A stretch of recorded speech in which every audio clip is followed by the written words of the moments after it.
Hello, everyone. Welcome back. Hope everyone had a good break.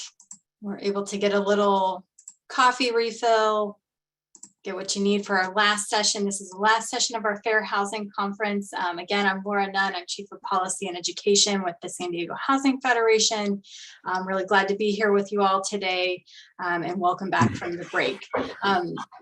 For our final session today, we have, as you all have heard a couple of times already this morning, we have a panel of local elected officials here with us to talk about work being done at the local level on several of the things that we've learned about over yesterday and this morning. So yesterday we had the opportunity to hear from California Department of Housing and Community Development Director Gustavo Velasquez, from Assistant Deputy Director Tyrone Buckley, on the background at the state level of the Affirmatively Furthering Fair Housing Law.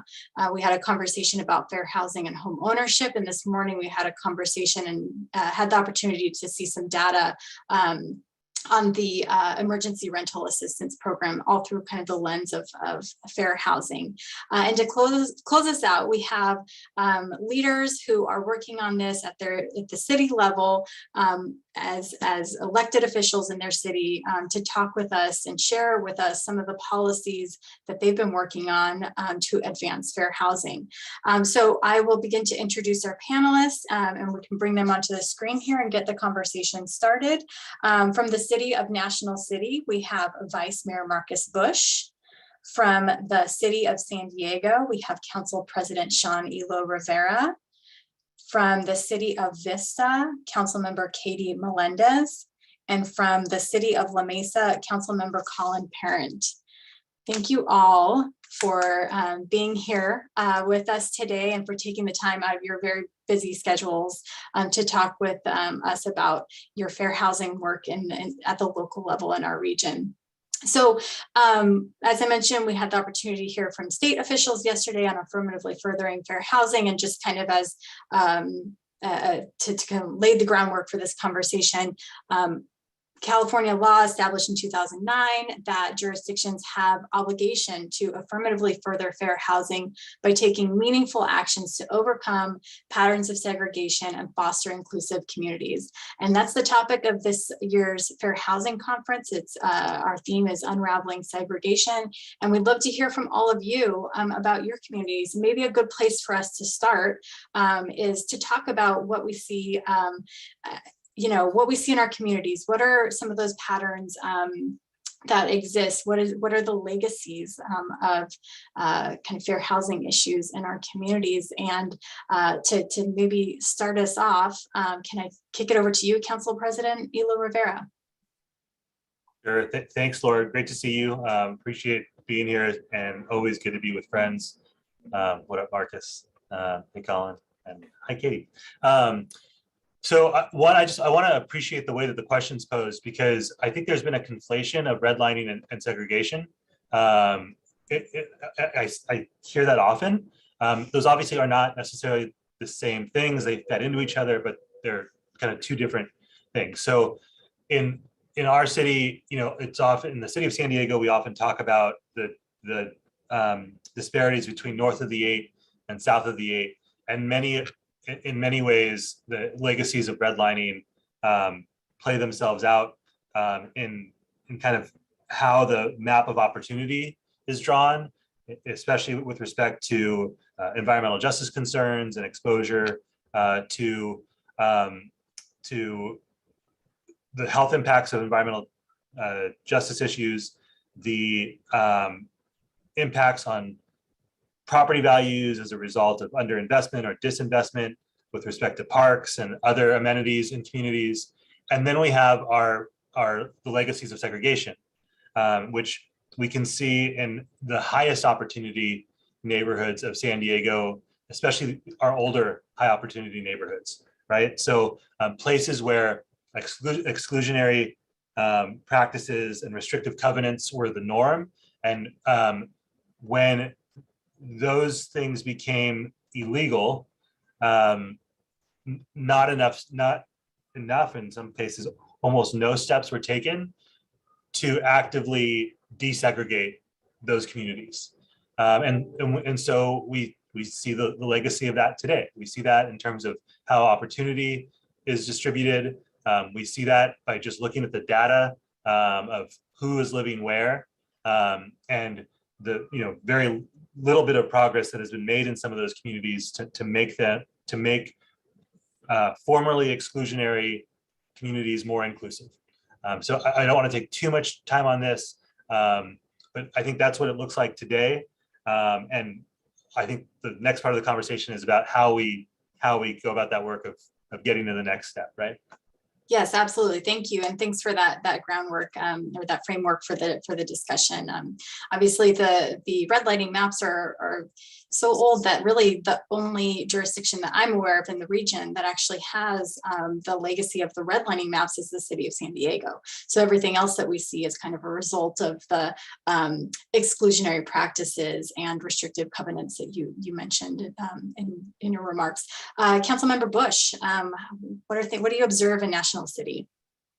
Yeah, sure. So I appreciate just being invited to the panel. So for National City, for those that don't know, it's a relatively smaller but a very urban community. It's the second oldest city in the county, and so was definitely in existence and had a population when this period of redlining was going on. But I've only seen maps that are reflective of the city of San Diego, not National City, but we definitely know that those impacts exist because we see it in the challenges that the community is facing right now. So, we see that 70% of our residents are renters, and so that leaves them very vulnerable to rent increases, to tenant issues, evictions. And so that's one of the challenges that our community faces. We also have relatively high, compared to the rest of the incorporated jurisdictions, a high poverty rate. So you see a lot of families sometimes overcrowding, so 2 to 3 to an apartment, and that's definitely traced back to redlining, also the disinvestment. One of the things that happened in National City is actually similar to the city of San Diego. Barrio Logan is what Council President Hilo Rivera touched on, is that environmental justice issues, right? So having the freeways, rezoning industrial lands in these that were at the time fairly thriving communities of color. We look at Old Town National City, so the west part of National City, which is really built out, totally divided by the freeway, rezoned for a lot of industry. So that decreased the property values, caused asthma, other economic issues. So all of that definitely has an effect today.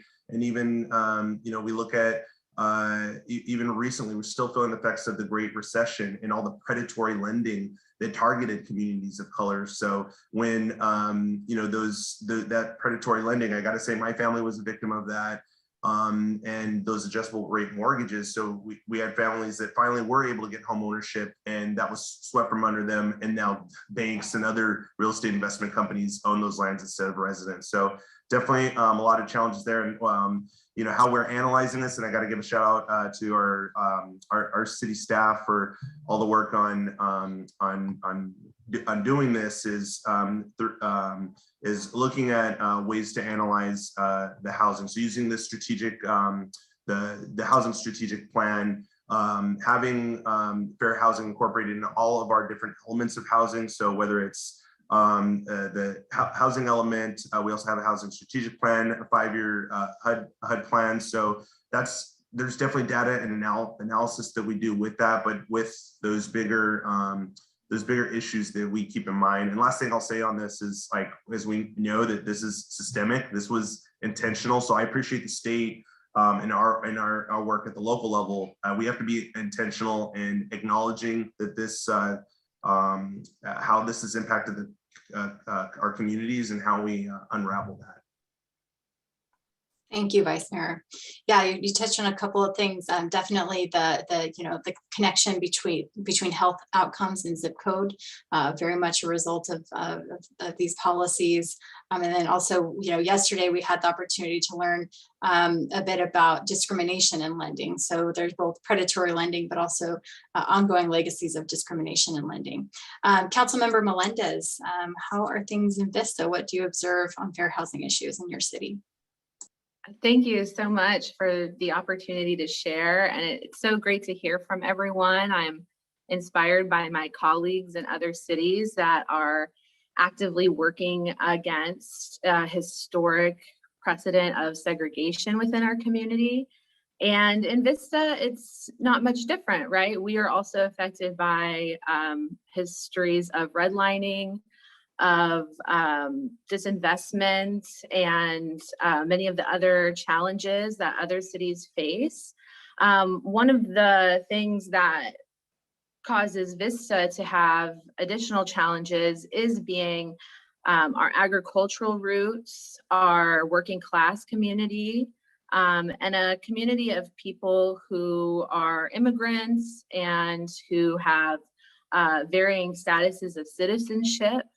And so when I look at Vista and compare it to the rest of San Diego County, sometimes we're lost in the conversation of resources and economic opportunity, investment in those essential pieces of infrastructure, including housing, including transit amenities and other resources that could really improve people's quality of life.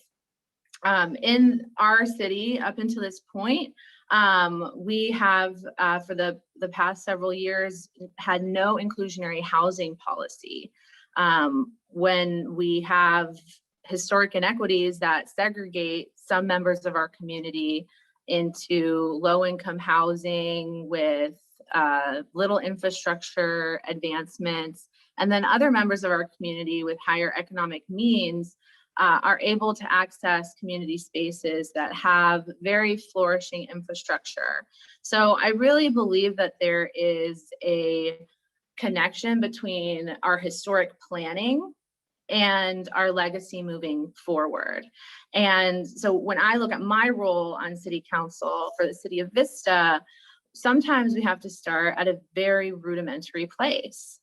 So one of the things I do want to celebrate about the City of Vista is that we recently updated our city goals. And for a city of over 101,000 people in a few square miles, right, we're growing a lot. And so our goals have to reflect the needs of the community. And we recently were able to update our city goals to include housing and homelessness as a succinct goal that our city council would be focused on moving forward. And absent of that, we aren't working towards solving those inequities if we're not even addressing that housing needs are a challenge in our community. So when I represent the City of Vista, I'm focused on what are some of the rudimentary changes that we can make so that we can have some of those basic advancements for our community members that have needs related to housing, improvement in our infrastructure, and improvement ultimately in our economic opportunity and mobility. So I'm really happy to be here and excited to explore some more solutions during the conversation. Great. Yeah, thank you. I'm looking forward to hearing more about those solutions as well. Council Member Parent, how is La Mesa? What have you observed in your community? Yeah, thanks, Laura, and thanks for inviting me, and good to see everybody. And what do we have? We have like over 100 participants here, so that's pretty cool. So if I don't see your faces on here, hello to you all as well. A couple of interesting things about La Mesa and how we are addressing or being addressed by some of these issues. So I think like National City, La Mesa is very old. We're over 100 years old, and we've, I think also like National City, a large part of sort of a suburb of San Diego, like in our bones. Like we're very much connected to San Diego and in our geography and in our population. One of the I think really key parts of that. So our core historic district, our downtown village area, is probably the most amenity rich area in our city. It's probably certainly the most expensive place for people to buy a home. A lot of that was developed really before a lot of the kind of restrictive zoning and apartment bans became popular in planning. And so it's actually a pretty good model of even though it's a lot of single family homes, it's like every 3 parcels is a a 4 or 8 unit apartment complex, right? And so it is at least, I don't have like a strong demographic data, but at least in terms of sort of product type, it's actually pretty diverse, right? And so, and plenty of rental opportunities and all that. And actually, I think it's a good example of actually why having that integration is actually, it's like good for a cool neighborhood, and it's good for business and all that, in addition to all the things we care about for fair housing concerns. But just as an anecdote, when I first moved back to East County about 8 years ago, lived in an apartment building, I think about an eight unit apartment building, that after it was built, I think in the 60s, maybe 20 years later, the city had rezoned it so that you couldn't build an apartment building there again if the owner wanted to tear it down and do something different. And so we've actually seen, even in relatively recent years and recent decades, efforts to further restrict the kinds of the zoning that we had on the book to actually undermine what had been our historic approach in many areas of our city, which was to have more of an integrated type of land use. So that's something that I think we need to be, I think that's not unique, but that may be somewhat unusual and different than some other experiences for other jurisdictions. And so that's something we have to be, we have to try to again make another change toward and to try to remedy.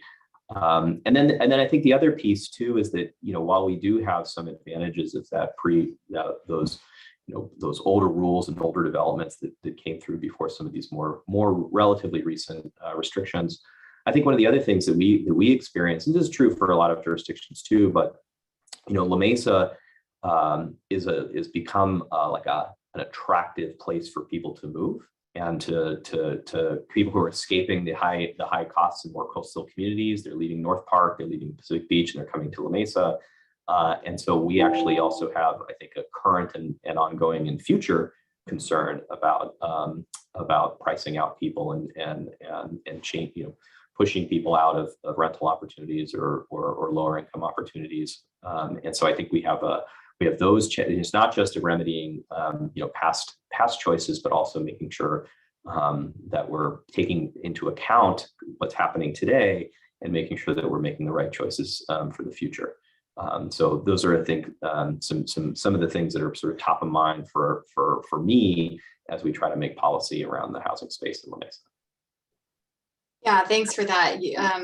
You touched on something that I think Vice Mayor Bush and probably everyone here, is a concern for their community. But Vice Mayor Bush, you mentioned that National City is 70% renter community, which means that the risk of displacement is quite high. And displacement is as much, and preventing displacement, right, is as much a fair housing issue as some of the other things that have to do around with land use and where we're building housing and types of housing and all of that. So looking forward to having a little bit more discussion about some of that.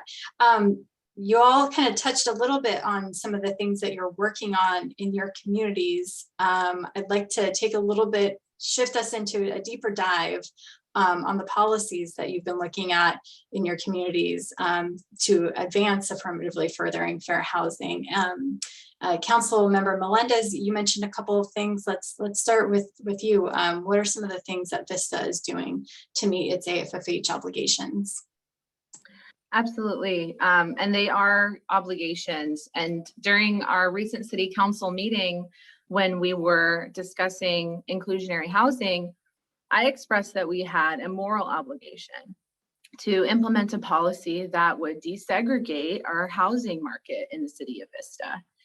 And I am very pleased to say that the Vista City Council did vote to move forward with inclusionary housing. And hopefully at a future meeting, we will be able to ratify an ordinance to ensure that new development is integrated. And we have at least 8% in some areas of Vista and 20% in other areas of Vista of an inclusionary housing requirement for our residents to be assured that there is a place for them here. And that's one of the most pivotal goals that I have had since taking office is implementing an inclusionary housing policy.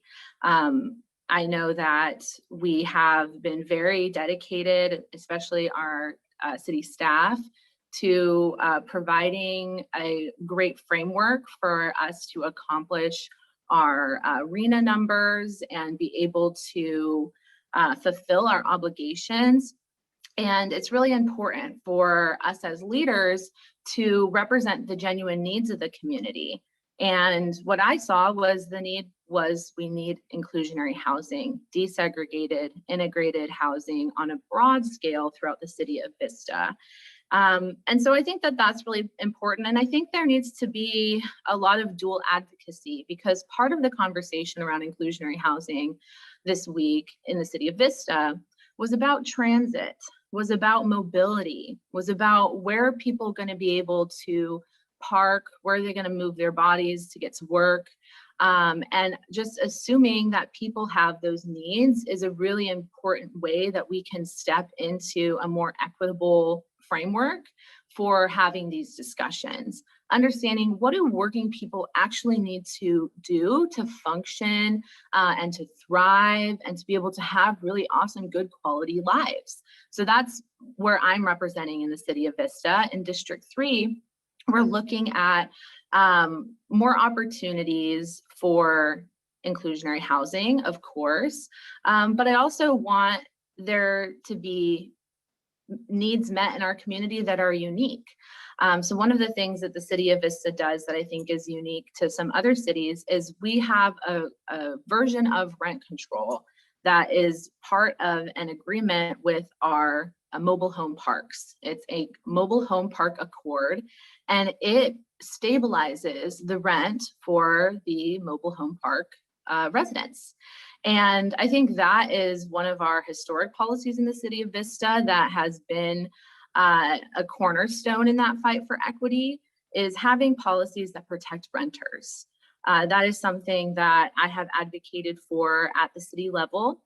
And hopefully in the future, I would be able to accomplish some concrete resources and pathways for renters that are experiencing discrimination, that are experiencing conflict with their landlord or within their housing arrangement. Because I believe in my community, which has a lot of families, has a lot of multi-generations living together under one roof. In the future, I think we really need to think about, making sure we have enough affordable housing for everyone, but also understanding that housing is a resource that is something that needs to be managed in a lot of ways. It needs to be cared and kept up in a proper way. That's why, we have city ordinances to ensure that we reduce blight and, keep things fire safe. We have a lot of education that needs to happen around how we're safer in our homes, and how we have better relationships with our landlords, and with our roommates and with our family members. So I think there needs to be, at the city of Vista, there needs to be an office or a space for tenants, because we do have a lot of renters here. And we have a real need to move forward in an equitable way by protecting renters as well. So that's some of the things that we're working on in the city of Vista.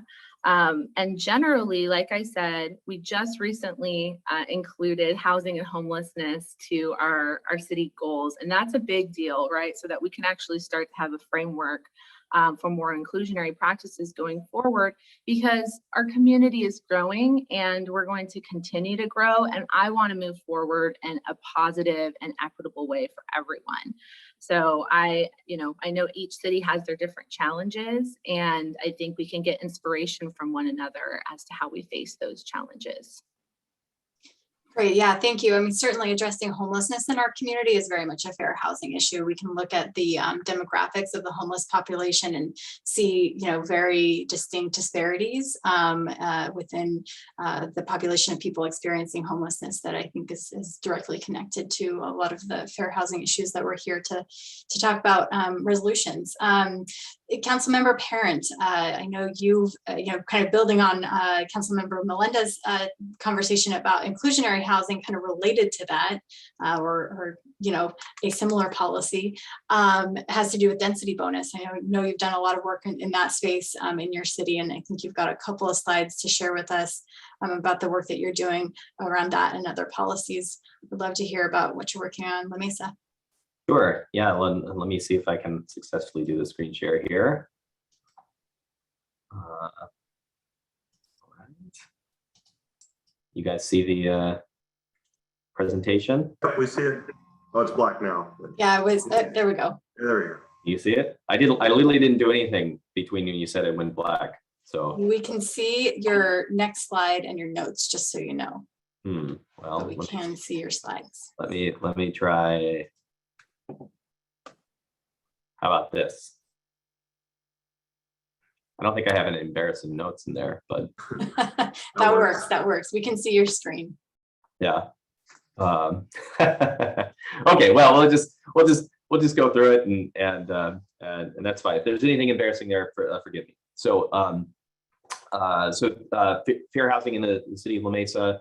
I'll just run it through a couple of things. Just add to my the other background I just wanted to share. In addition to being a council member in the city of La Mesa, I'm also the executive director and general counsel at Circulate San Diego, and I'll throw out a couple of slides about some of the work that we're doing there. But have some prior professional experience in this space because I spent a couple of years in the leadership team at the San Diego Housing Commission as their director of policy, and a couple of years prior to that at the State Department of Housing on their leadership team in the Jerry Brown administration. And I wanted to give a shout out to one of our staff members I saw on the list, Allison Kennard, who's probably done more work on all this stuff than I have. But we're doing a couple things related to housing production and fair housing. So one of the key things, and I'll get to the density bonus thing sort of at the end of the slides, Laura. But we actually have one core redevelopment successor agency site in La Mesa. It's in our downtown area. It's catty corner to City Hall. We have an obligation to use that resource for housing. We could sell it and take the money and do something else with it, but I was really keen on making sure that we actually use it for housing directly. The staff has been great on that. We've approved 100% deed restricted project on that. We actually, our consultants told us that we should only look for a mixed income property or project because we don't have the same sort of local contribution resources that large cities like San Diego have. But I was very insistent that we leave that open, leave the possibility for 100% affordable development, and we ended up getting one. And it's mixed income. It will have some deed restricted moderate units in it, but we'll create some affordable housing opportunities in the most attractive neighborhood in the city by most accounts. So that's one big piece. And I guess I'll just step back for a second here. I just want to say that I think a lot of this fair housing stuff conversation, especially recently, is about these sort of analyses that need to go into our housing element, which is important. But I think it's equally important, I would argue more important actually, to be focusing on the implementation and what we're going to do to try to remedy things. And so that's what my focus is here. So and it has been my focus as a council member. So this is one great example. Looking forward to this breaking ground. Another big one that we passed is we passed a pretty progressive accessory dwelling unit ordinance. Sorry Yep. to interrupt. We're still on the first slide of your presentation. I think you've there we go. Now we're on your ADU slide. Well, all right. Well, sorry about this. I usually try to get staff to handle this these mechanics for me because it's beyond my core capacity. They don't teach you how to use PowerPoint in law school. It's really important. Maybe they do now, but they didn't when I went. So So here's the, we passed a pretty progressive and aggressive accessory dwelling unit ordinance early in my term on the council. I think the city of San Diego has gone above and beyond us now. So, kudos to you all. But for the period of time, we had the best in the region. And actually, I'll say too, one of the sometimes cities try to hide behind accessory dwelling units and say, oh, we're doing ADUs, so we don't have to do anything else, So I want to, we're going to talk about, some other ways that we're doing things. We're not just resting on our laurels on this, but I do think ADUs are really important for the fair housing and affordability consideration overall. ADUs, in our experience in La Mesa, and I think this is true in other jurisdictions as well, they are most commonly used in the most expensive neighborhoods. That is the place where people it makes financial sense to actually invest in an ADU, and that creates rental opportunities oftentimes that don't otherwise exist in those high opportunity areas. So they really do matter from a fair housing and inclusionary perspective. And our experience in La Mesa has been similar. They've been being built the most frequently and the most densely in that sort of core downtown village neighborhood. There's some streets where literally every house has an ADU in the back of them now, or if they don't, there's one in the process being constructed. And so I think that really does matter. Our remaining challenge, and I think Allison has had to hear this a few times, is that we get more applications than we permit. And so we need to figure out a way to make sure that we make the process easier for people to get from start to finish. But we are working on those things. And then to get back to your earlier premise, Laura, the city of La Mesa decided to implement. This is actually one of the first things I did on housing in the city was to have an implementation of state density bonus law. And so we implemented that. A ton of our market rate apartment developers have chosen to use it. And what that program does is it says that if a developer is willing to set aside a certain number of affordable units in their property, then they get a certain set of benefits, including the ability to build more. And people really have been using that a lot. And we've actually entitled more deed restricted affordable homes through our density bonus program than through any 100% affordable development. And at least since I've been on the council, and probably in decades, if you were to compare it. And so these kinds of programs that are that encourage people to include affordable deed restricted, permanently affordable units in new projects really can help contribute not only to the overall supply of affordable homes, but also their integration into nice new products, which are oftentimes located in attractive neighborhoods. And so I'm quite proud of that. This is a diagram from a report that we published at Circulate San Diego on Monday with Mayor Todd Gloria. Just sort of illustrates a recent enhancement to that program that the city of San Diego first adopted, that was sort of came up with when through a working group that I formed at the Housing Commission, we were able to get the city of San Diego to adopt. And then in 2020, asked the city, partnered with Assemblymember Lorena Gonzalez to extend that policy statewide. And so now Marcus and Katie get to use it as well, whether they want to or not, but you got to use it now because it's state law. And I'm sure they're going to be happy to use it. But other jurisdictions, had to be pushed into it. And so, but now we're looking forward to getting that done. And also, I'll just sort of we can talk about this more. But it's that implementing state law and getting state law to do good things is also really important. I don't think I could have gotten this policy through my city council. It was easier to get it through the legislature than it was to get through my city council. And it's an important role for the state to play to make sure that the cities are doing more than they want to oftentimes. And so this is a cute little illustration. And I'll just share too, this is a slide from a prior report that Circulated on this about the use of that program in the city of San Diego. This is actually a slide that Laura suggested that we create, and an analysis that she suggested that we create when we were putting together that report that she served on the advisory committee for, that shows that through the use of that program, 2/3 of the projects being built were located in high opportunity areas, according to TCAC's analysis. So really showing that you're creating new permanent affordable homes in places where people want to be and where they can have greater outcomes than they would have if we just relied on the market alone. And then finally, Some of the key data from the report that we released on Monday shows that in 2020, that density bonus program in the city of San Diego accounted for 44% of all of the units entitled in the city of San Diego, which is just an enormous success, just a tremendous success. Kudos to the city of San Diego, but it also shows that now that that policy has been extended statewide, where we can hope for if the cities like La Mesa and like the other jurisdictions throughout California, if they faithfully implement that policy, we can see some really similar positive results in their communities as well. So La Mesa has we just point to the state law and say we're going to faithfully implement it. That's what our municipal code says. And so one of the things for our report is for Circulate is to say, hey, we just want to invite other cities to sort of do something similar and say, hey, faithfully implement this policy, not fight it like some jurisdictions have, but in fact to embrace it because of the potential that it offers to create integrated communities and grow the supply of affordable homes. So Great. there you go. Thanks. Thank you for the presentation. So you've been working on policies in La Mesa, in the city of San Diego, and at the state level. And I heard a little bit of friendly competition with city of San Diego and the ADU policies and who's got the most. They have the best one now. It's not a competition. That's fine.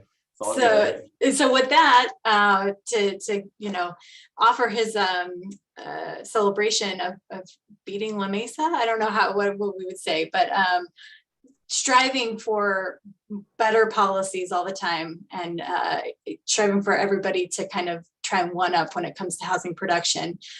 Council President Elo Rivera, would you like to share what you've been working on in the city of San Diego? Yeah, thanks, Laura. I do not have a PowerPoint presentation. And we're very proud of our ADU policy. I will say, Councilmember Parent, best is definitely in the eye of the beholder. I have constituents that would say that it is objectively the worst. So we hear from them often. So I want to step back for a second. For me, at least, it's always good to start with a roadmap of what we're aiming for. And so affirmatively furthering fair housing is a technical term, but like built in that is some language that I think we can all understand. And I want to make sure that I articulate what it means to me. And that means creating communities where people up and down the income, the socioeconomic ladder from all walks of life can have an opportunity to live in all neighborhoods. And that folks are not pushed out of the places where they currently live if they like living there. So that's kind of, in my mind, what we're aiming for. A city where communities across the city allow for the barista at your favorite coffee shop to live in the neighborhood that you're so proud of and love having that coffee shop there. But are you okay having the folks who work there live near you, right? So the other thing that I want to kind of lay out in terms of framework of how I'm approaching this and our office does is that the different aspects of affirmatively furthering fair housing. And the first is about who we are lifting up to create a fair housing conditions, who and what we are protecting, and then what we create. And a lot of the emphasis here is obviously on the creation side of, what are we creating with respect to new housing opportunities? But those other aspects are important as well. And I know that those have been mentioned in terms of protection and that uplifting aspect. Laura, you mentioned the grotesque disparities with respect to the demographics of our unsheltered population and people experiencing homelessness. If I do not know how you can look at those numbers in terms of the disparities, especially for Black San Diegans experiencing homelessness, and not acknowledge the presence of systemic and structural racism within our housing world. To look at those numbers and not believe that exists, I don't know how you explain that otherwise. And we have to do that in an intentional way, as Councilmember Bush or Vice Mayor Bush mentioned, right? You can't just hope that these things will fix themselves. We see those disparities, we have to do something. Prior to being elected, while I was serving on the Regional Task Force on the Homeless, helped lead an effort to create an ad hoc committee to specifically address that issue. And that committee continues to do some very important work. And I think they're going to be making recommendations to all of us about ways that we can take affirmative steps to address the disparities that lead to some of the problems that exist that lead to some of the disparities, as well as some of the steps that need to be taken to do better at exiting, providing opportunities to exit homelessness, especially for those folks from our Black community. Additionally, so that's kind of the lifting folks up part. And now I'd like to talk about how we're protecting folks, right? And so tenant protections, I think, are a really important part of the conversation around affirmatively furthering fair housing. If we're building and creating housing opportunities, that's often great, but what are the unintended consequences of that? I know there was a comment about that. And are we leading to displacement that is, creating, just a different, the same problem, just in a different area? So for us, tenant protections are an important part of that. Just a couple of weeks ago, we led an effort to strengthen tenant protections through a temporary moratorium on no-fault evictions. These are evictions that occur when someone is paying their rent, abiding by the terms of their lease. And from what we heard from the San Diego Legal Aid Society is that that was the single most common request for support that they were hearing from San Diegans were responses to no-fault evictions. And so it's a stopgap measure. We need to strengthen tenant protections more comprehensively throughout the city of San Diego. But if we don't do that in the housing market that currently exists, we are just asking for a less fair and a less fair housing system and more homelessness. That will just be a continuation of the disparities that we currently see. I would also want to point to the city of San Diego did with the Barrio Logan Community Plan update. That was passed earlier this year, and I think that there was some really, really important stuff in there to mitigate displacement as that community it starts to really step into its own and remedy some of the very, very unfair practices that existed in the past that Vice Mayor Bush mentioned. So condo conversions are going to require relocation assistance and a right of first refusal. That is going to help prevent displacement and gentrification, and I think can be modeled citywide. And I really, really think that that's going to be important.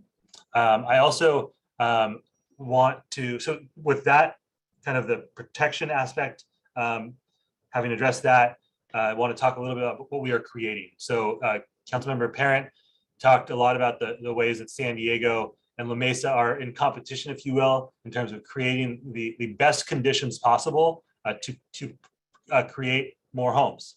And in these spaces, I know, Colin, you agree with this. Homes, right? We're not building units, we're building homes, right?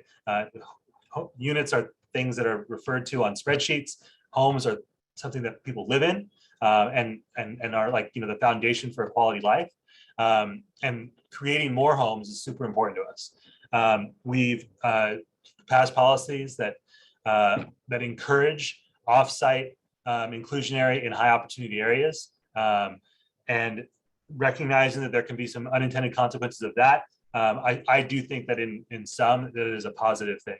I also want to reference something that we did with respect to ADUs. So as Colin mentioned, ADUs are a really, really effective tool in creating more affordable housing opportunities in high opportunity neighborhoods. But more affordable doesn't always mean affordable, right? And affordable to who? So the San Diego model had proven very effective at creating middle income housing opportunities in high opportunity neighborhoods. That's fantastic. The missing middle is often referenced as certainly a very important piece of the puzzle. However, in a conversation where we're talking about affirmatively furthering fair housing and desegregating neighborhoods, I think it's important to mention that, simply aiming for middle income in our high opportunity neighborhoods is probably not enough. And so for us, we wanted to make sure that we were taking some steps to create opportunities for low and very low income people to live in high opportunity neighborhoods. And so we offered a slight tweak to the ADU policy. We're trying to fine tune this, and that tweak was to create an option to reduce the number of years, the deed restriction from 15 years to 10 for those who choose to build for deed restricted for low and very low income people. And we don't know how many folks will opt into that, but we thought it was something worth putting out there. It will give us, it should provide us data, and that data could be very important for giving us additional tools to affirmatively further fair housing by way of accessory dwelling units, which again are homes, and other measures that we may take to utilize creative policy solutions that make it easier to build. The last thing I will say is all of this these are pieces of the puzzle, right? And I don't think, and I know Marcus and I have talked about this together one-on-one and on panels before, that we will never get to where we need to go, in my opinion, without social housing being put on the table. I just don't see how we get there. I think it will reduce a lot of the tension between the government, city government, local government, and developers. We are asking the private market to solve for a societal problem, and there are tensions that reduce efficiency. And quite frankly, as Councilmember Melendez said, we're dealing with a moral obligation to address some of these problems, right? And if it's a moral obligation, then this public needs to step in a more proactive way. And so this isn't necessarily transformative, but last year we advocated for the city of San Diego to include in our policy, in our legislative agenda for the state, advocacy for social housing, and that remained in our legislative agenda this year. I think that is how we will really start to move the needle, with mixed income social housing that can put houses on the market in mass, and can do so in such a way that can consider all of the additional costs and external costs of not producing enough housing. And a private company cannot necessarily do that. Even a nonprofit can't necessarily do that, but government can, because we have to deal with all those additional costs, and we can consider that in terms of what it means to invest in housing, and what it means for the public to invest in housing in a much more aggressive way than it currently has. Thank you, Council President, for that very comprehensive overview of the work in the city of San Diego. And I'm assuming, I know yesterday a bill in the state legislature was heard on social housing, and I'm assuming that city of San Diego was on the record in support of that bill. I hope so. I know that I fist pumped pretty aggressively when I saw that it moved through committee, but it's a good reminder for us to make sure that we're tracking that. I think what Assemblymember Lee is pursuing at the state level is really, really important, and we should be weighing in an aggressive way, because that was incorporated into our legislative agenda. Great. Not to put you on the spot. That was yesterday. You got a lot on your plate. So good question, Laura. Vice Mayor Bush, sounds like you and the council president have had some conversations both in public and private settings about what you're working on in housing. I'd love to hear what you're working on in your city. Yeah, and you know what, I want to get on my soapbox for a second and kind of piggyback off of what something Sean said, and it's going back to, like, we have to think about our system, right, and how our system is messed up. And the biggest challenge is that our system is set up in a way that commodifies housing and is largely private funded. So, and for me, I think really Katie hit the nail on the head. It's a moral right. I think housing is a human right, and that we need much more public government involvement in housing. And so we have a system that's largely, market driven, and supply. It's based on supply and demand. And so, I strongly support increasing that supply. We definitely need to. We have the system in place, so we definitely need to.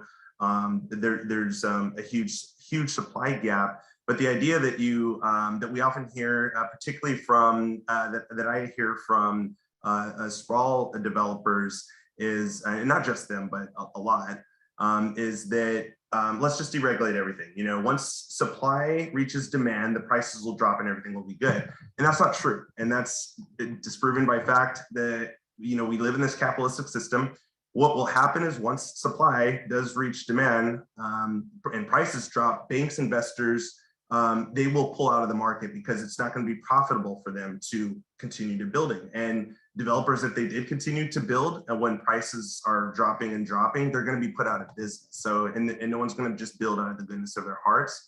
So it's just like, let's say that that's a reality. You do need, as Sean said, some government, some public social housing involved. And so, and you know, when we look at supply, I think you know, that supply definitely should be, you know, we need to look at all aspects of society. So it needs to be environmentally conscious because our planet is dying. So we need to invest in urban infill. And I know La Mesa's done a great job at that, and so is the city of San Diego. We in National City, we're updating our plans to allow a lot of that densification and where there's already existing infrastructure where that's needed.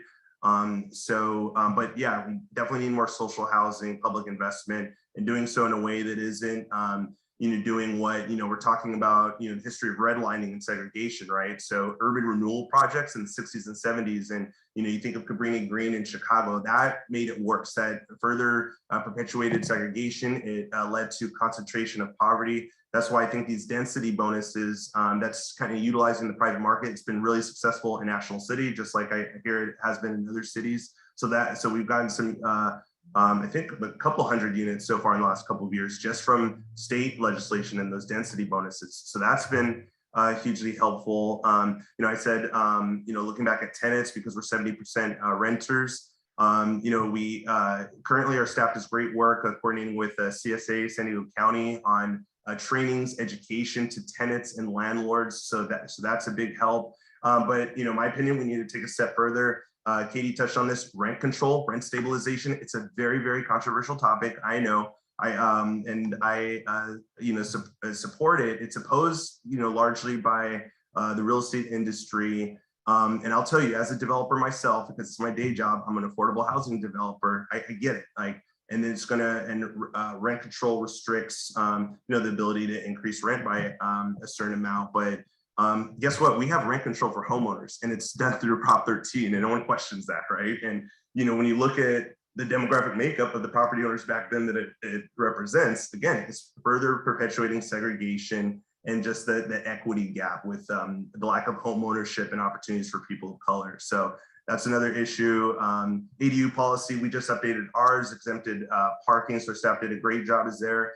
You know, we're a small city, so you know, in terms of our resources, we're not quite there yet, getting to City of La Mesa and City of San Diego, but at the same time, we also, you know, like to see how some of other cities are doing, what's working, what's not, and then follow their lead. But we did carve out parking exemptions for that. There's much more to life than parking, so you know, we need to recognize that as a society. And then last thing is, again, we're not there yet, but I'm interested in it as we're upzoning, looking at land value recapture. The problem with that is I haven't really seen that successfully implemented anywhere, but you know, I think that could be a tool to mitigate gentrification displacement, is looking at if we're doing these large upzoning, especially in communities like National City where it's so high renter concentration. What I worry about, and I don't think has happened on too large a scale, but we're starting to see it happen, is that, you know, you start getting these large corporate interests, wealthy interests buying these properties that are now upzoned and then displacing our populations, our communities. So we're working to address that. And, you know, I still want to hear other ideas on this panel about what the other cities are doing. Thank you, Vice Mayor. And I think everyone here has kind of touched on the a comment that came up in the chat that had to do with, you know, part of the kind of policy framework for affirmatively furthering fair housing is trying to increase production of you know, more market rate housing in communities that have higher concentrations of affordable housing, and then opening up communities that have little to no affordable housing, to more affordable housing production. But, one of the concerns from especially kind of community-based organizations is, that impact of putting more, new construction market rate housing in lower income communities, and what does that mean for displacement. And I think that, it sounds like the lens through which many of you are thinking about this is that if we're going to have that new development, we also have to have really strong protections in place to make sure that people are not displaced as we try to balance out communities. We have a couple of audience questions that have come in, but before we get to those, we've heard from all of you on policies in your cities, and I know that this was just a snapshot of a couple of things that you're all working on, because there's a lot of, I've looked at the housing elements for every one of your cities, so I know that there's a lot of programs and policies outlined for each of your jurisdictions here. But when we talk about affirmatively furthering fair housing, I would love to hear each of your thoughts on how we might approach this on a more regional level, so that there aren't kind of mismatches between one city's policy and another, city's policy. And I think it also gets a little bit to another comment that came through in the chat about the kind of anti-growth response to pro-growth policies. So I'd love to hear what you all think about what could happen on a more regional level to address affirmatively furthering fair housing. Anybody like to take a stab at that first? Just briefly, I think it's a really important, it's a really important conversation. Something that our office is trying to do is link the different movements that I would say fall under the umbrella of people who believe that housing is a human right. And to me, those are those who advocate on behalf and with people experiencing homelessness. That's those who advocate and organize tenants, and those who advocate and organize for more housing. And right now, those efforts largely occur in their own silos. But to me, what each of those efforts is pursuing is a realization of the belief that housing is a human right and everyone should have a home. And so we're trying to do a little bit more to organize those folks together in pursuit of that vision. Councilmember Bush has been good to participate in many of those meetings. And the hope there is that we can create some model legislation that can be used throughout the region to set standards, not just goals, but standards for the way that each jurisdiction can affirmatively further fair housing. I will share that we're currently working on a resolution to resolve that the city of San Diego believes that housing is a human right. And we think that that is an important initial step for bringing these folks together from the different parts of the movement so that we can start, chipping away one policy at a time.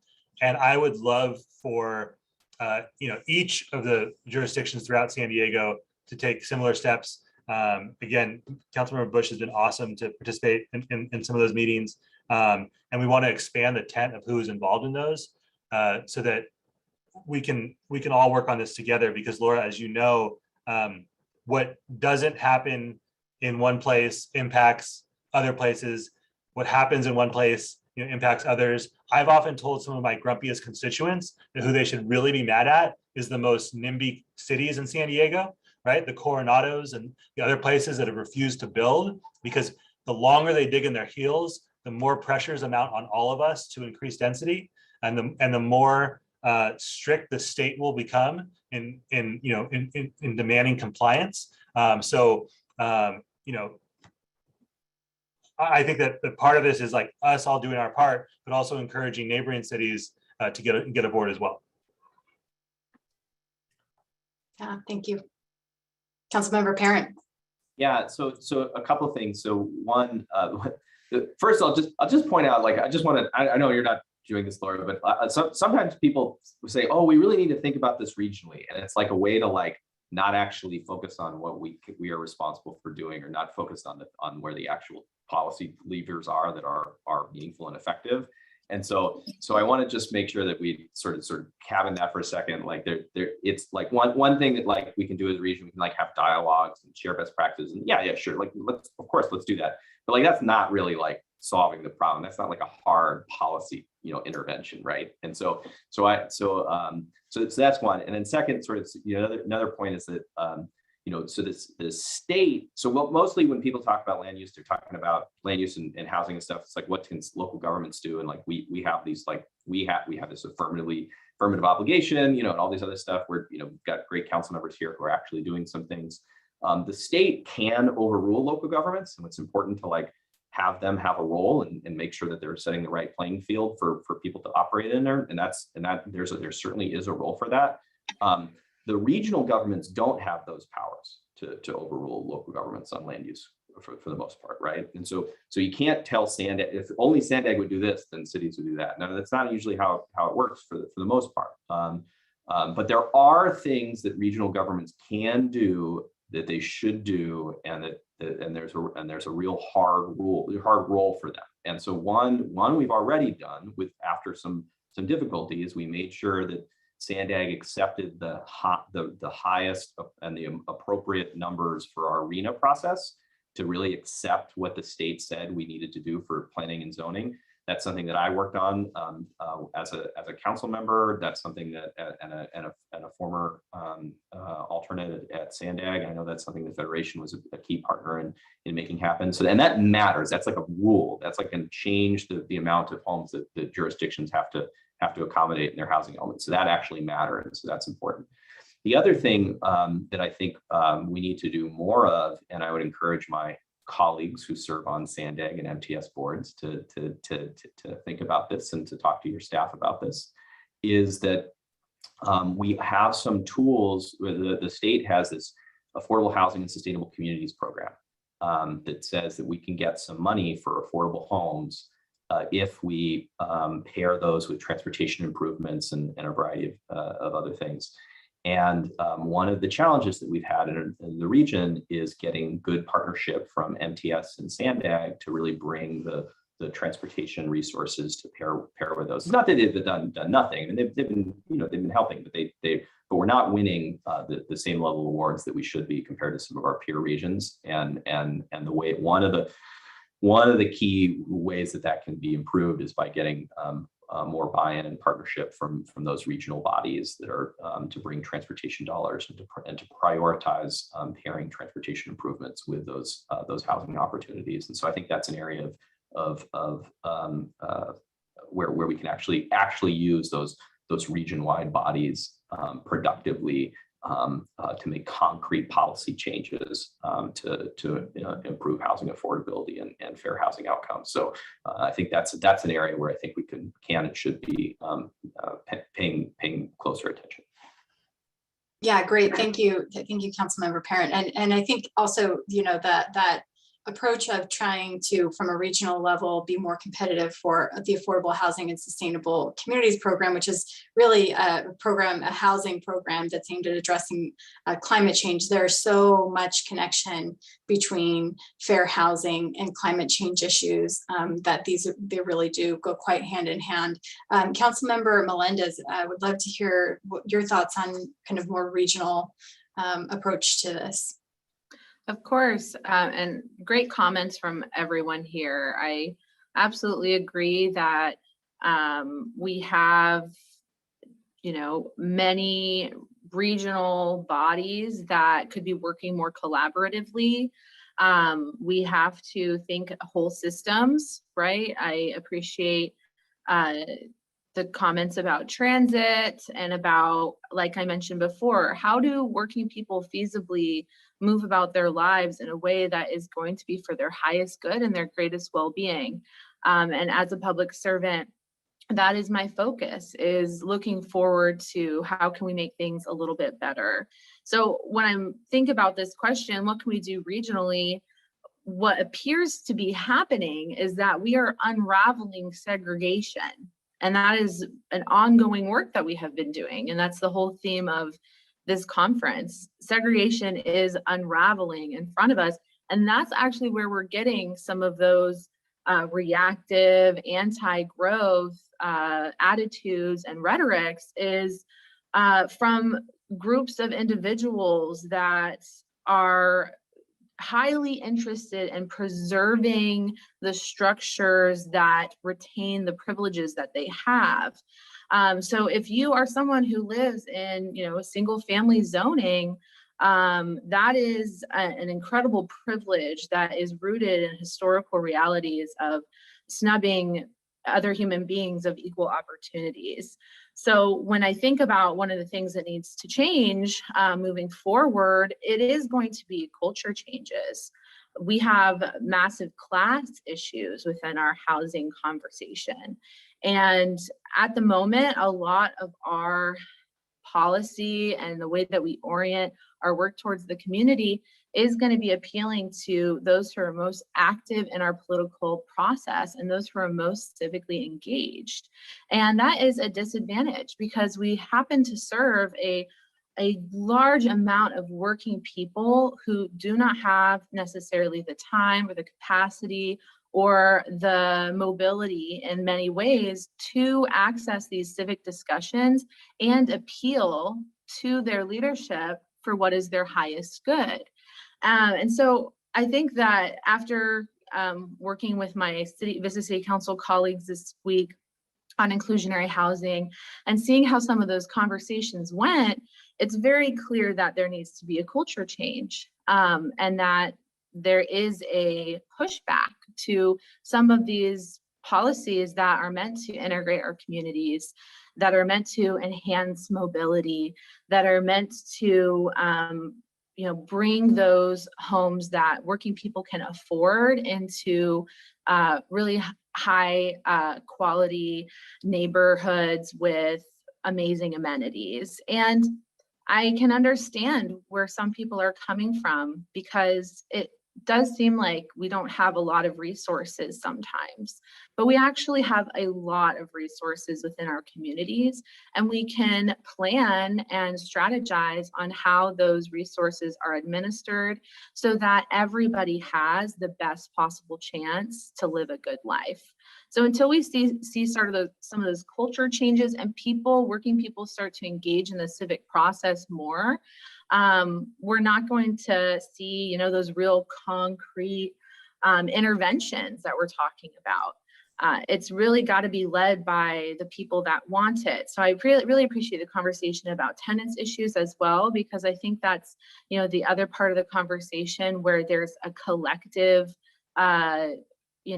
experience that many people living in homes throughout our communities are experiencing, which is the burden of our rental market. I want to just express all of my appreciation for this group and being able to participate in a conference where we can have conversations about where we're going to move forward and how things do need to change. So when we do see such an unraveling within our community, I think that it's such an evidence of all the work that we've been doing up until this point.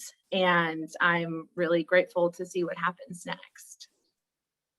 Yeah, thank you. I mean, we are trying to unravel segregation, but I think that even that concept, right, it's changing communities, and for people who are averse to change, that's really difficult for them to accept. Vice Mayor Bush, thoughts on a regional approach?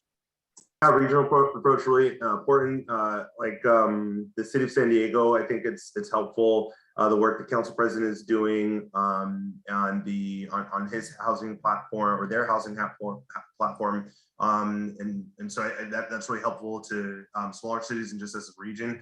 I got to give a special shout out to the San Diego Housing Federation and all their regional advocacy on the state bills, funding. One of the best examples is the Affordable Housing and Sustainable Communities, AHSC, which is basically cap and trade funding for affordable housing. And so our region continued to miss out on each round of funding for that because, not going to get into the details of it, but because the criteria for that funding source is really skewed towards San Francisco and LA. So with Nicole Capritz, who's on the Strategic Growth Council, so and she's President Pro Tem Tony Atkins appointee on that council. She worked with Housing Federation, several of us as affordable housing developers, me in my role as project manager at MAC, and we did get an allocation, a guaranteed set aside for award of projects for the San Diego region. And so that took that regional advocacy. And I'm happy to say that, because if we're talking about desegregating, a lot of that desegregating work does require resources. It requires money and funding. And so that's why that funding is so important. And so our region did get awarded. Wearing my MAC hat as a project manager, our organization did get their project awarded, and it was actually a project in my city, in National City, even though for conflict purposes, I'm not working on that project, but it's a 400 unit high rise, 23-story high rise on National City Boulevard, 100% affordable, will include daycare, and senior and family housing. And that's what's needed for gentrification and displacement prevention is more affordable housing. Neighborhood, one of the policies I forgot to mention that I'm really proud that National City has championed is neighborhood prioritization. So it can be legally tricky and difficult. We were able to achieve it in the city of National City with our Paradise Creek affordable housing project, 200 units right outside of 24th Street Transit Station, developed by Community Housing Works and related. And so what we as a city did is prioritize the vacancies, the new openings, the tenants.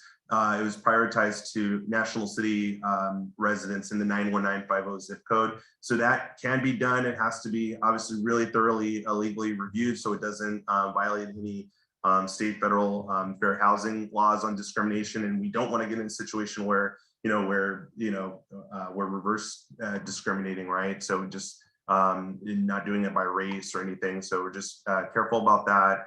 And then the question on unintended consequences, I do think that's a regional issue too, that was put in the chat. So the TCAC, CIDLAC high opportunity areas, we've seen in the affordable housing development community, there's definitely been struggles and pushback with that because the intent, the intent is good. The intent is to really almost kind of force or push areas with higher resources, largely coastal, where there's there is a lot of jobs and wealth and opportunities, pushing more affordable housing in those areas. And so the intent of that is good, and that gives extra points for housing or proposals, projects that are located in there. The problem is those areas are very, very expensive. They're land to build on, number one. So it makes the projects more expensive. It limits the amount of money. So, a project, you would get less units in a high opportunity affordable area because it's so expensive. And then you're competing with other areas. So, for example, the city of National City, we are not in a high resource area. So we miss out on that funding and therefore that's less available to us. So, so there's more conversations about taking another look at that and those unintended consequences. So, but that's why these regional conversations are really important. Yeah, it's a difficult balance to strike. What we're trying to do is overcome many decades of policies, that policies have been in place for many decades. So it's certainly, something that's not going to be overcome quickly, right? I want to make sure that we have a couple minutes left. There were a couple of audience questions I want to get to.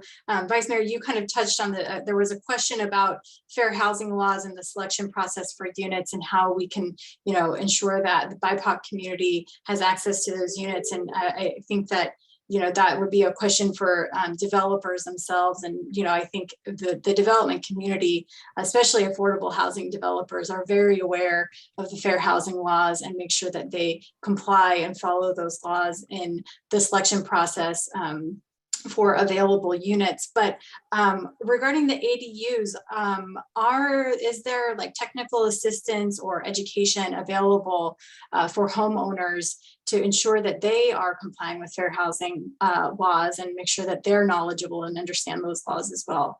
Is anybody working on that or have that available for the ADU policies in their cities?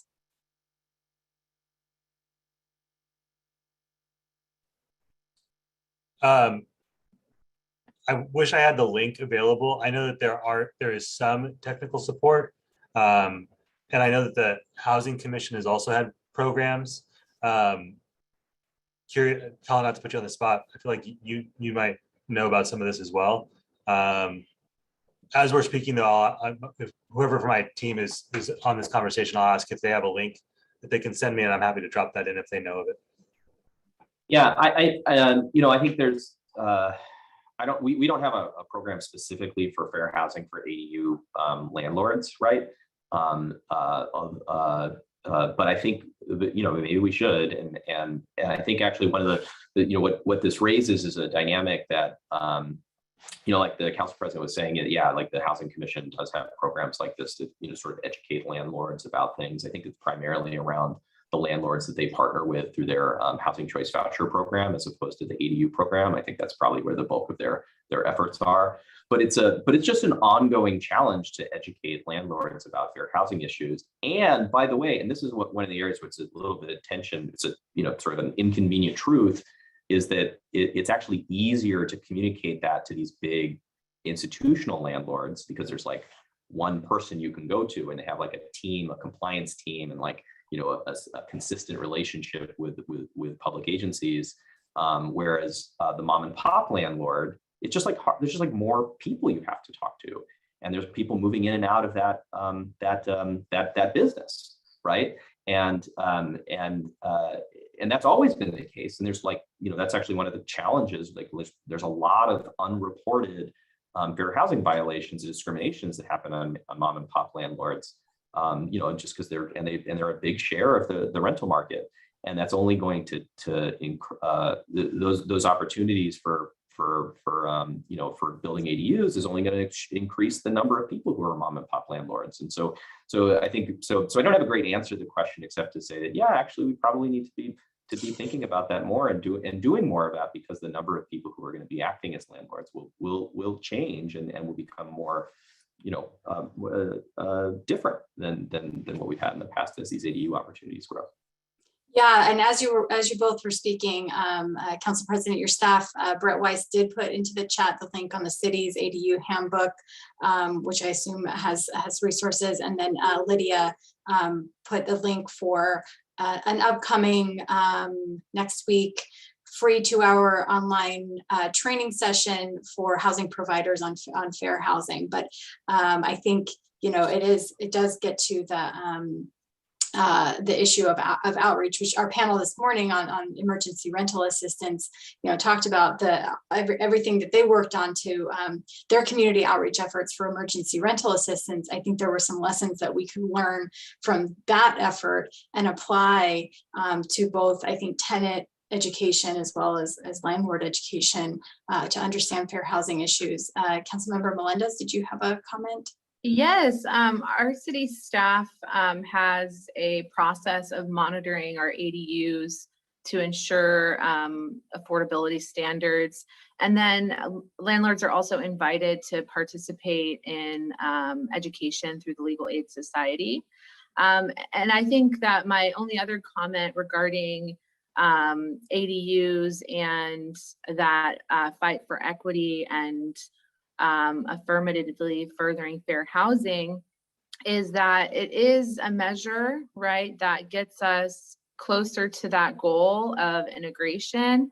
But the ADU model in some of our zones, it seeks to address a lot of the concerns that people have with integrating, right? So it's a very slow measured process versus having a really, intense intervention of high density in some of those other areas. So I'd say that as we go forward, we're going to continue to improve and adapt. And really, I think for the city of Vista, my hope is that more people take on these ADU opportunities, since it is at the time of really positive measure that we're using to integrate our housing.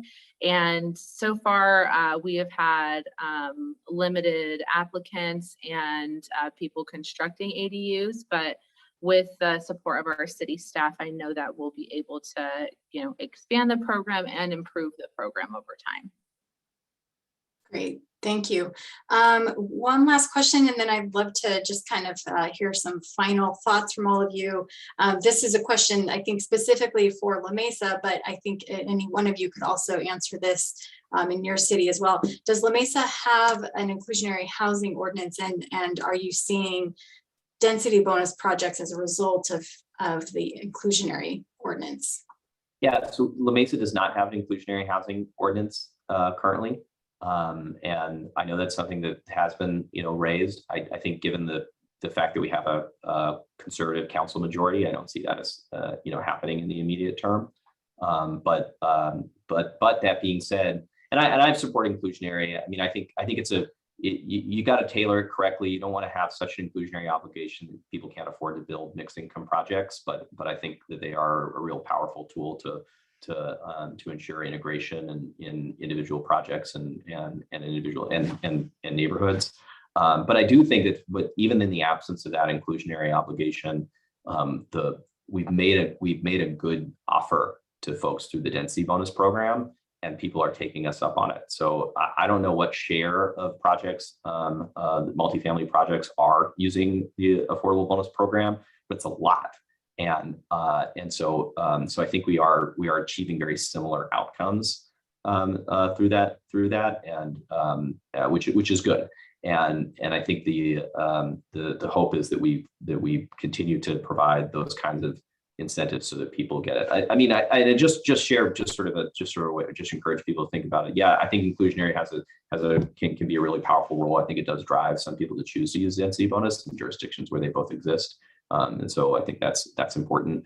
But I think that my goal is always to try to get the right outcomes. I'm open to a number of different tools that are available. If we, whatever tool gets through can work through the politics and create the right outcomes, then that's what I'm for. And fortunately, we're in a situation, at least currently, where the density bonus is one of the main drivers of that inclusionary production today. Great, thank you. Anyone else want to speak about inclusionary and density bonus? Okay. Well, we are just about at the end of our session, and I'd love to just go around and hear your closing thoughts on the conversation today, and if you have anything you can leave us with regarding, what comes next on affirmatively furthering fair housing and fair housing. Please share that with us, and I guess we'll just kind of go in order. Vice Mayor Bush, you're first on my screen. Well, yes, so thanks again to the San Diego Housing Federation for hosting this really robust discussion. I really appreciate hearing from my fellow electeds on what they're doing. Last thing I'll say, I did get a point of clarification from our city staff. So it's not neighborhood prioritization, it's local preference or prioritization. And so how they were able to achieve that was citywide, so in the jurisdiction. And I think we would have obviously an advantage doing that over City of San Diego because it's so big, right? So there's that, and then it was only for the initial lease up when it got built, and then there was also a need to making sure that it reflected that our plan, the lease up was consistent with the existing and current demographics and racial makeup of the city. So those are key points, and I think we need to continue to be innovative and push forward on these conversations about housing, on the policy partnerships. Getting more funding from the state and feds is really unfortunate that Build Back Better stalled, because I think there was I mean, hundreds of billions allocated for housing and that. So I really hope that that gets pushed through in whatever reiteration that Senator Manchin and Senator Sinema will accept. But these conversations on desegregation and just racial makeup, really appreciate it. They're difficult conversations to have. It makes some people to talk about. It makes people uncomfortable a lot to talk about race and systemic racism, but we have to have these uncomfortable conversations. We have to acknowledge the past, all the systemic issues, not to just point blame and to complain, but to address that this was a problem. This is how we fix it. This is how we correct it moving forward. So thanks everyone and all the attendees for listening to us. Thank you very much. Council President Elo Rivera. I think what Councilmember Bush said there at the end was really, really important about just the importance of having these conversations. I think I'm optimistic about the direction that the region is headed. I think we have more and more elected leaders committed to this. I am part of what makes me optimistic is that there's been, at least in the city of San Diego, and I think at a few other places, there is, despite how polarized many issues are, this has been a space, building new homes creates an opportunity for collaboration that is difficult to find on many other issues. I will raise a flag that I hope that will continue to be the case, and that it's not utilized as a wedge issue that it can be. So it's upon us to continue tracking in the right direction. The last thing I will say is all these individual tools are super important, and we need to make sure that what we are really aiming for is a housing system that acts as if housing is a human right, not a commodity. And when that changes, we are going to make far more progress more quickly. I dropped a link to San Diego's inclusionary policy. Those fights are so, I think this is what Councilmember Parent was getting at. The fights over policies like inclusionary are huge battles. And what they often yield are a couple dozen homes. And each of those homes is invaluable. But when you think about how much progress we need to make, wanting to make sure that we're really focused on the big picture so that we don't find ourselves consuming months and sometimes years on battles that really will result in pretty incremental change rather than the huge systems changes that are necessary. Last thing, shout out to my team, Lydia and Brett, for both dropping links. I will brag on them being the best. And I really appreciate the chance to be here today, Laura. Thank you.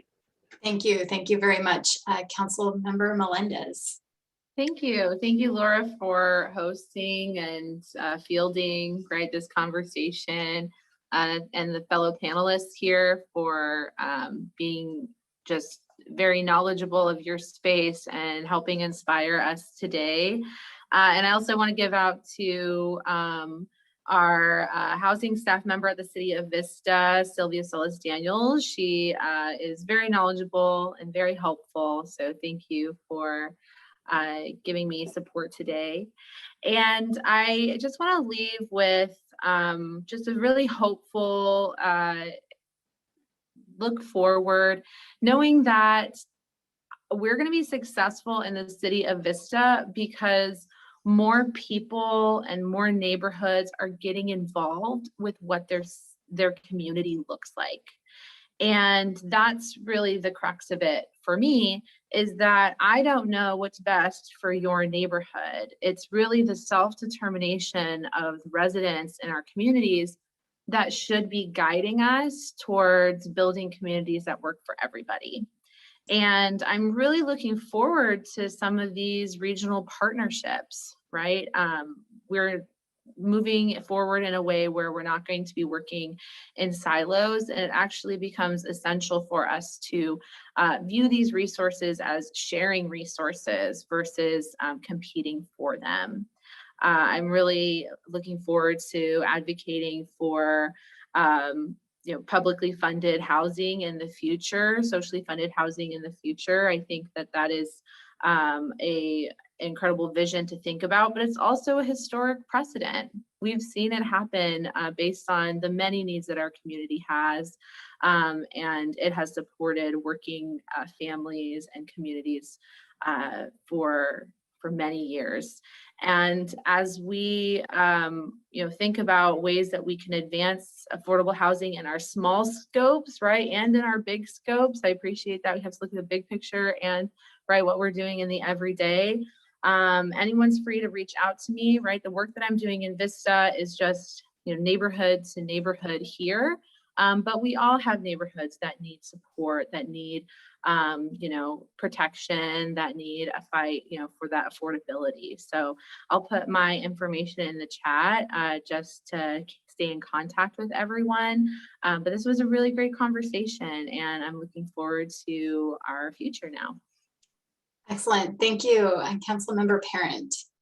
Thanks very much. So thanks everyone for being here. It's always great to hear people with all these cool ideas and articulation of their commitments for these things. And I think we've heard a lot of really diverse ideas, different perspective, different policy tools that people are working on or are trying to advance. And I think what to me that just reinforces what was my longstanding view is that housing and housing fairness really needs to be an all of the above approach, and that's not always what you see in housing markets and political units. That you sometimes see like the stereotype of San Francisco is that they're only interested in tenant protections, but they fight tooth and nail against any new homes being created, right? And then the other side of the spectrum, you see some suburban communities that they want to build a lot of homes, but they don't care who lives in them, or they don't care about equity, they don't care about climate and these other things. No tenant protections for them, right? And both of those models are flawed.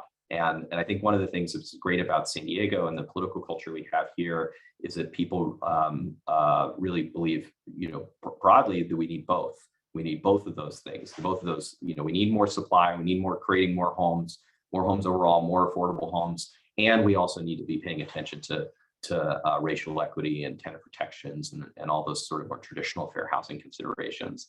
And I'm very committed to both of those things, and I'm encouraged that I hear that from my colleagues in elected office. And I think the Housing Federation has been a real model on that in California too, right? Some of their peer organizations in California are really on just one side of the spectrum, and that's not always productive. And so I just want to encourage everyone as they're doing this work that if what you do in your day job is work on tenant advocacy and tenant protections, great. God bless, keep doing it, but also embrace the when Marcus is trying to build some new homes, right? If really what you're primarily doing is you're building more homes, great. You're working on zoning reform, great, but also make sure that you're paying attention to the tenant protection side too, because they can and should exist together. They're both necessary, and we as a region should really continue to work on those things in tandem. And understand that they're mutually supportive and not in competition. Excellent. Yeah, thank you. And thank you again to all of our panelists for being here, for taking the time, for taking even a little bit of extra time to share your thoughts with us. It was great to hear from you all. We very much appreciate your time today. That wraps up this panel. I will turn it over to Stephen Russell, from the President CEO of the San Diego Housing Federation, and Estela de los Rios, Executive Director of CSA San Diego, to close us out. And thank you all again. Great. Well, thank you, everybody. First, I want to offer my heartfelt thanks to our panel. Thank you, Council President Shanilo Rivera, Vice Mayor Marcus Bush, Councilmember Melendez, Councilmember Parent. Your participation really added tremendous value to this conference. But as we close out our conference now, I just have a few thoughts I wanted to share before I hand it off to SDRAF President Estela de los Rios for the final words. I want to thank all of our panelists over the last couple of days, and all of you who have participated here as part of this conference, for all that you brought to this really important dialogue around fair housing. I hope that you enjoyed it. Please fill out the survey. Let us know how much you enjoyed it. And if there's issues you'd like us to address, please help us make this even a better event next year. But I will say, speaking of each year, I find inspiration every year. As we've explored concepts of fair housing, we often talk about diversity, equity, and inclusion. And these are critical principles, but they're all collective values.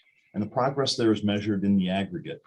But when we experience these values at an individual level, I think it might be best described as having a sense of belonging. In a world where we've succeeded in implementing our equity values, each person should have a sense of having a place and belonging in this world. So while we hope that you found the last 2 days panels and discussions educational, enlightening, perhaps inspiring, more than anything else, we hope that you spent your time with us with a sense of belonging to a community that is committed to fair housing. So thank you for being here. Thank you to our sponsors, the San Diego Housing Commission, Citibank, Cal HFA. And I really want to give a big shout out to Laura Nunn for leading the content development for this conference, and to my entire staff for pulling together to make it go so seamlessly. So with that, I want to introduce our production partner in this, very close collaborator, Estela de los Rios from the San Diego Regional Alliance for Fair Housing. Estela, the floor is yours. Thank you, Stephen. So my last words are, after 54 years, the Fair Housing Act still serves as a powerful tool for ensuring equality, equity, and dignity in housing. It guarantees all people have the right to obtain housing of their choice, regardless of their race, color, national origin, religion, sex, including sexual orientation and gender identity, disability, and familial status. These past 2 days, we've discussed how fair housing advocates and community are an integral part in the fight to eradicate housing discrimination throughout the nation. The work that we all do on the front lines ensures that home seekers are knowledgeable of their rights and protections under the Fair Housing Act. I'd like to commend all of you for participating and discussing on how we may work together to ensure fair housing is more than just words. After 2 days of sharing valuable information and highlighting segregation, we will move forward in combating discrimination in housing, insurance, home mortgage, lending, and appraisals. We look forward to continue to firmly further fair housing. On behalf of San Diego Fair Housing Alliance, we thank you for celebrating Fair Housing Month. Have a great rest of your day. Thank you again.